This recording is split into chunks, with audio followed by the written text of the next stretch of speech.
The Guild is Maximum Lawyers' community of legal entrepreneurs who are taking their businesses and lives to the next level. As a Guild member, you'll build relationships, be held accountable, and learn strategies specifically designed to get you unstuck and accelerate your plan for growth. Members are also granted exclusive access to masterminds hosted around the country. Our next event is coming up, and we're heading to Scottsdale, Arizona. There's something truly magical about the power of these in-person connections where real-time breakthroughs happen. Picture this. You're surrounded by like-minded law firm owners tackling your business and mindset challenges together. The energy is electric, the insights are transformative, and the results are game-changing. Investing in yourself is the best decision you'll ever make. The knowledge, strategies, and breakthroughs you'll gain are priceless assets that will supercharge your practice and propel you forward. Join the Guild and secure your ticket to Scottsdale at the best possible price by visiting maxlawevents.com. In today's episode, we're sharing a presentation from MaxLawCon 2021. Keep listening to hear Gary Falkowitz as we share his talk, Stop Underestimating the Value of Intake. You can also head to the Maximum Lawyer YouTube channel to watch the full video. Have you grabbed your ticket to this year's conference? If not, head to maxlawcon2022.com to get yours today. Now, to the episode. Run your law firm the right way. This is the Maximum Lawyer Podcast. Your hosts, Jim Hacking and Tyson Mutrux. Let's partner up and maximize your firm. Welcome to the show. The reason I'm going to introduce Gary, and one of the reasons we asked him to speak, is Gary very kindly spent 7 hours with me recording my struggles in giving up intake. So if you are of the misguided, mistaken, and misplaced understanding that only you can sign up cases, you're wrong. And you need to listen to Gary to find out why, right? I literally, the first 3, and we've released it as the podcast. How many people have heard that podcast series? Yeah, if you haven't heard it already, or if you need to go back and listen to it because you're dabbling too much in intake, you need to go listen to it again. The first 3 episodes are me writhing in pain, refusing to give up control of the leads process. But I'm happy to report that since I started working with Gary on that basically our case signups per month have doubled, just about doubled. And that's a testament to letting go and letting other people do the work that you don't need to be doing. It might take a little bit of time. It might take a little giving up, but you guys can do it. So let me introduce Gary. Gary went from being an assistant district attorney to the intake whisperer. He has consulted with hundreds of law firms nationwide. He's the president of Intake Conversion Experts, a champion of the client experience, and the author of The Complete Guide to Law Firm Intake. If you haven't read that, you really should. It's a short little book, but it's really, really good. The only thing louder than his New York accent is his love for the pitiful New York Mets. I'd like to introduce you all to Gary Falkowitz. Thank you very much, Jim. What they don't know is that I probably don't need this microphone, but hey, you live and you learn. First, allow me to say thank you, Jim, for that warm welcome. To see all those hands go up, it warmed my heart. You know, this is my passion. If I go back in time, coming out of law school, becoming an ADA, I did medical malpractice defense, and then I went over to the good side, the personal injury side, and that's where I realized that, hey, maybe I have an interest in the business side of things, because it didn't seem like anybody else did, right? I jumped into this law firm. I started to litigate cases. I remember going to the owner of my law firm and saying, hey, if there's an opportunity to get involved more in bringing in cases and working on the front end side of the firm, I'd be interested. He gave me one of those looks. Yeah, thanks so much. Please go back to your office and do what I paid you to do. Turns out about a year later, I became the managing attorney. I was the face on TV. That was a few pounds ago. Less gray hair, but still effective. And it was there where I realized that it wasn't just me or our law firm. It was most law firms throughout the country. We had a very large practice, Parker Wakeman in New York. But most law firms throughout the country were missing out on maximizing revenue. We're spending money marketing their services and trying to make the phone ring and trying to get the leads digitally, but they weren't capitalizing on all those leads that came in, and they need to get that fixed. So I bet on me. I bet on me, which is, for all you entrepreneurs out there, you had that moment.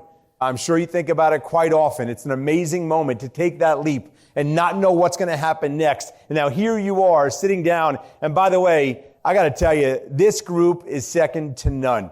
This is the most selfless, giving, interested group of lawyers amongst any group I've been a part of. So I'm really, really honored to be up here talking to you. But now to jump back in, I took the leap. I bet on myself. I began consulting law firms throughout the country, opened up my own call center, started my own practice, mostly a refer-out practice, jumped into the client experience world, and here I am talking to you. And yes, I am a pitiful Mets fan. I still consider myself an athlete, although video may contradict that. And I do consider myself an eternal optimist. I believe that if you see something and you really want it, good things can happen. Now let's jump right in. When you guys took that leap to start your own law firm, you would have sacrificed anything when that phone call came in, when that lead came in. If you had Sunday plans, gone. I got to go sign somebody. I got to travel 2 hours. Honey, I got to break the plans Friday night. I got to get this call. Son, throw a strike. I got to get this new lead, right? Pick up the phone call while you're standing on the mound. I was that guy for my old law firm. You were that person when you started your own business. That cannot change. In this day and age, the competition is more intense than it's ever been. And with private equity coming in the field, right, we know what's going to happen there. It's going to put more pressure on you to be better at what you do. When a claimant reaches out to you, you must assume that that claimant is reaching out to multiple law firms. I should apologize. I come across pretty aggressively. If you saw the video, then you're used to it. If you haven't, it comes from my passion, okay? That claimant is reaching out to multiple law firms. The difference is, what can you do that's better that these other law firms aren't doing? Think about how easy it is for a claimant to put a summary in a web inquiry, copy it, go to 4 other pages, paste, submit, paste, submit, paste, submit. Less than 60 seconds, I could submit my inquiry to 4 law firms. And yes, the law firm that responds first is in the best position to sign that claimant. You need to move away from entitlement, right? Just because you're successful and you have that taste of profit, of real profit, and you bought that second house maybe, and you go on these lavish vacations, flying first class, please understand that you cannot have an entitlement feeling. Claimants don't know how good you are. That's the thing. Your ad can say, we've resolved $90 million in cases in the last 2 years. We're the biggest law firm in the country. It could say whatever you want it to say. But the moment they call you is the moment you have to sell them. Because when they're calling you, or when they submit that lead to you, that just means they're interested in speaking with you. That doesn't mean they've chosen you as their lawyer. And if you don't have the resources and the sales antics to convince that claimant to move forward with you, then it doesn't matter what your history is. Now, it all starts with your ability to respond appropriately. You have to act fast. We're no longer 9 to 5 guys, right? We are no longer, if I went back 10 years ago and I got a lead on a Friday night, 8 p.m., and I had a nice conversation with the claimant and I said, Mrs. Johnson, thanks so much for calling. You did the right thing by calling. We can help you, but right now I'm out to dinner with my wife. I'm going to give you a call back Monday morning. Is that okay? Of course it is. 10 years ago, I had a shot at signing that case on Monday morning. That is no longer the case. You must have the resources internally to be able to handle that lead on a Friday night, on a Sunday morning, the way you would on a Monday at 10 a.m. Because I promise you, there's a hungry attorney out there that is. And it doesn't matter that they're not as good as you. Remember, you're getting judged by the experience you give to the claimant. You're not getting judged by the result. Shucks, they don't even see. I said shucks, right? That because just in case G-rated. But they don't know what the result is going to be. They don't know whether you're going to be successful. They don't know whether the money you get for them is actually a result of great lawyering or not. What they do know is how you respond, what you say, who it is that's representing your law firm, what your timing is like, what you're doing digitally. Do you have an escalation procedure internally? Gary, what's an escalation procedure? Okay, you got a good case on the phone. They're on the fence. Do you tell them, you know what, why don't you think about it? We'll call you tomorrow. Let us know what you're thinking then. The answer is no, so no one nod yes if you're thinking about it. The answer is no, you don't do that. The answer is we've got to figure out how to escalate that claimant to becoming a client. What happens when you go into a car dealership? You go into a car dealership, you sit down with the salesperson. They feel really good about themselves. You feel good about yourself because, you got them to move the numbers a little bit, move the meter a little bit. Now it's a little bit more in your favor. And then you tell the salesperson, you know what? I appreciate everything you did for me. I'm going to go back, talk to my spouse about it. I'll come back tomorrow. Oh, Mr. Falkowitz. Mr. Falkowitz, before you leave, allow me to introduce you to the manager. Oh, that's their escalation procedure. They're bringing in the manager because they don't want me leaving without keys in my hand and a check in theirs. Do you have an escalation procedure? Do you have an attorney or a manager or someone with a title available to convince that claimant on that call to move forward with your law firm? And oh, by the way, this team, this intake team, whatever you want to call them, they got to be dedicated to this task. You go to that car dealership. You ever go to a car dealership and see salespeople sitting in their office with the cubicle and just sitting and waiting? They're not being asked to wash cars. They're not being asked to make photocopies. Their job is to sell, and they will wait to sell if they have to. The same thing goes with our intake team. Their job is to sell, is to respond, is to speak, is to convince. Do not mess up your firm because you think, they're wasting their time. Let's go have them do some paralegal work. Or, better yet, let's have our paralegals answer a few intake calls. Because the paralegals, also the lawyers, their jobs are to move cases forward. To ask them to prioritize leads and claimants and intakes. They're not set up for that. That's not their mentality. So please be very careful about trying to have a dedicated team. Have you ever felt overwhelmed with everything there is to do within your legal practice? How do you keep up with your legal work while making time for growing your practice and attracting clients? Do important things like deadlines and even your family fall through the cracks? This is why you should join us at the #1 conference for legal entrepreneurs, Max LawCon. We're going to be focused on helping practices scale and bringing calm to the order. This conference is curated in order to accelerate your implementation. Based on where you are in your legal practice, we're going to help you identify exactly what is most important right now. When you leave Max LawCon, you go home with complete clarity, focus, and a plan to make 2022 your best year ever. And not only your best year in terms of revenue, but your best year in terms of time. Time back with your family.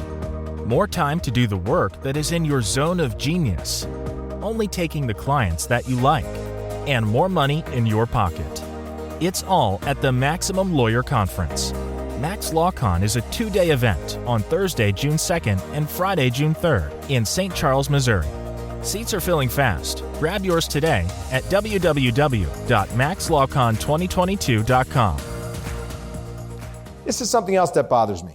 Jim and I had such a productive 7-hour meeting broken up, and I'm so glad that you guys are able to participate or witness it.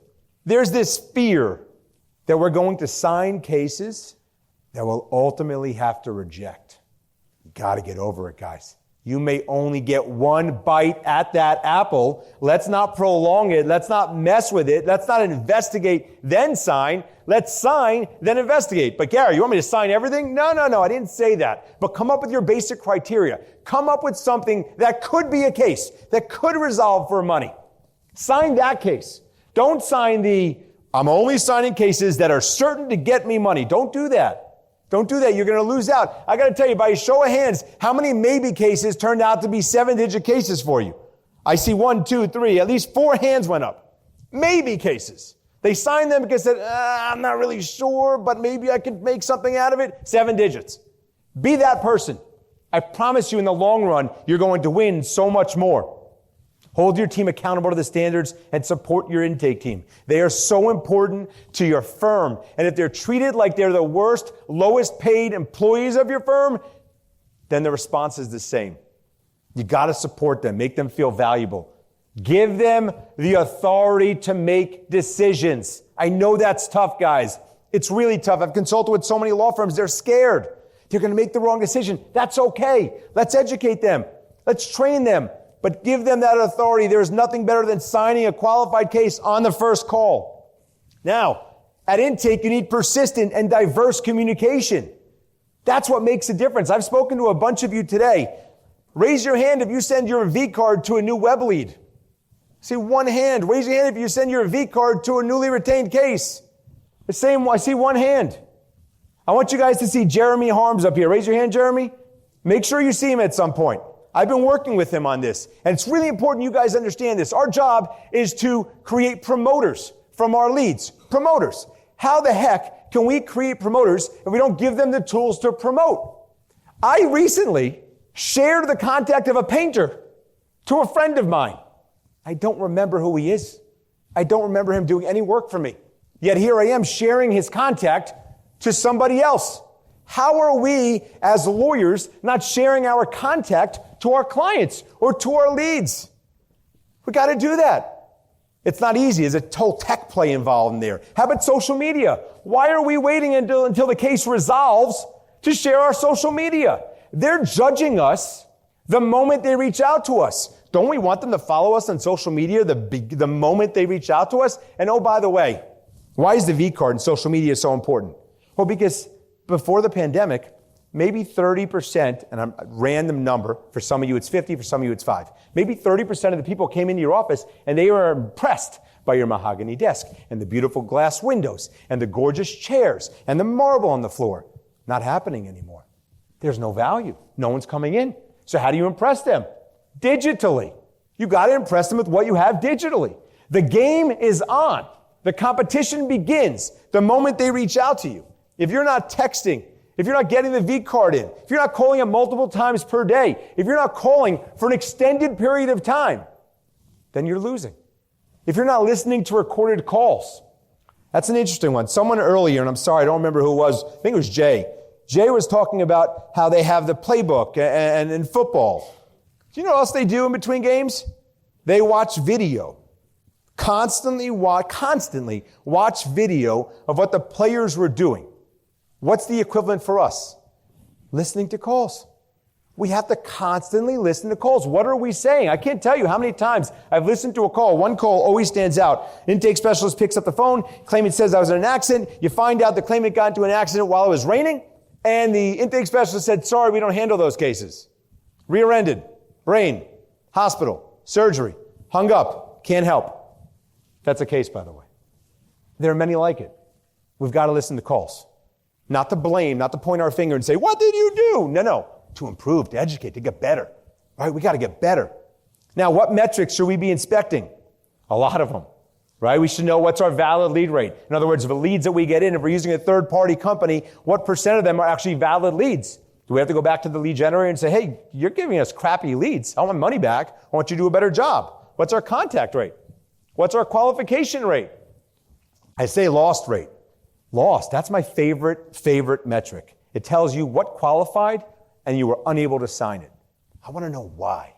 Do our notes in whatever CRM you're using, do they sufficiently explain to us why we lost that case? Because if they didn't, we got to talk to our team about making better notes. Can we pull that recorded call? Did we say something wrong? Right? I love the lost rate. You get to investigate. You get to improve. Conversion rate. If you've ever heard me speak, I bring up conversion rate. Gary, what's conversion rate? Thanks for asking. Conversion rate is, of all those cases that qualified, how many signed? Now, here's the problem. A lot of you don't know what qualified from a numbers perspective. You can give me a sense. Gary, I sign all the cases I want. Okay, I understand you. I understand that. Now let's get down to the truth. I need you to really investigate this. There are many law firms I'll consult with or I'll speak with. And we do it at my call center all the time, looking at all these numbers. Many law firms, where they don't really have that number. It's not clear. That number should be the clearest number in your firm at intake. That's what tells you how good you are or how much you need to improve. If I get 1,000 leads and 100 of them qualify and 70 of them sign, I have a conversion rate of 70%. Doesn't matter how many leads I get. Of those 100 that qualify, how many sign? And then you get to look at the 30. That's your loss rate. Let's look at those. Let's open up those 30 cases, find out what went wrong, and make sure it doesn't happen again. What your team must convey in order to achieve the one-call close. Gary, what's the one-call close? It's what it sounds like. Claimant calls up, or they submit a web inquiry. You call them up, first call, you get a signed signature on that call. Electronically, obviously. Now, the cool thing about this group right here with all these entrepreneurs is that you guys are probably using modern technology and software, and you're using something like DocuSign, right, to get cases signed. You have to make sure that you're signing and that your team is given the authority to qualify and sign cases on that first call. Don't worry about the cases you sign and reject. As a matter of fact, look at that percentage. If you told me, hey, Gary, last month I signed 100 cases, but 5 of them I ultimately had to reject. I'm cool with that. That's great. If you told me, Gary, I signed 100 cases, but 50 of them I had to reject, all right. The issue isn't that you just signed and rejected. The issue is our qualification was wrong, right? We were signing way too many cases that didn't meet our criteria, so let's tighten that up a little bit. Got to look into that. You need reassurance, interest, kindness. You can read this. Your decision, confidence, roadmap. I love the roadmap one. You speak to a claimant, manage expectations. I think one of the greatest travesties of humankind, I'm exaggerating, is our inability to manage expectations with each other when we have a relationship. These claimants call us up. We don't tell them what's next. We don't tell them how long this could take. We don't tell them who's going to be the attorney handling their case, who the legal team is, what the next step associated with the litigation or the investigation is. Let's tell them that. We have to constantly be thinking, what can we do that our competitors are not doing? If we act like an operator on the phone, that's not good enough because there's someone else there that actually acts like a kind person. I tell every intake team I work with, be the most polite person they've spoken with in the last 30 days. That's it. I understand if you get a couple of things wrong, be the most polite person that you've spoken with, that they've spoken with in the past 30 days. The confidence that you show to your claimant makes all the difference in the world. I remember calling an eye doctor once from my wife. She had an eye allergy when we moved to the new neighborhood. And I had to call multiple eye doctors. Someone picked up, and it was an elderly woman, and she said, Dr. Levine's office. I said, hi, do you have any hours in the next couple of days for my wife? She has an allergy. I'm just new to the neighborhood. And does he handle things like this? She says, Dr. Levine is the best. All right, I don't care when it is. I'll take it. Right? Like that's what it was. She was so good at selling and being believable about who this doctor was that my wife would have to suffer another day or two, but that's where we were going. That's where we were going. Okay, some statistics to consider. Only 10% of salespeople make more than 3 contacts. Just worked with a law firm. They made 5 contacts within 3 days, and they thought that was too much. I said, let's get that closer to 14 days, closer to 15 contacts. Let's make sure we're texting. Let's make sure we're calling. Let's make sure we're doing it multiple times per day, different times per day. 80% of sales are made on the 5th to 12th contact. At my call center, we've signed cases, a lot of mass tort stuff we do for law firms, PI. We've signed cases that were 3, 4, 5 months old. Not because we were harassing anybody, but because it was never a good time for the claimant. So they didn't tell us to stop calling. We kept calling. Only 13% of customers believe a salesperson can understand their need. That's a big one, guys. Our intake team needs to come across as understanding the claimant's mentality. 30 to 50% of sales go to the vendor that responds first. You know that. If you follow up with web leads within 5 minutes, you're 9 times more likely to convert them. A nice little quote here. It's very easy to be different, but very difficult to be better. I'll end with this. You guys spend so much money marketing your services. You spend so many resources trying to maximize the value of claims. Don't let your inadequacy, don't let your weakness be your inability to respond appropriately.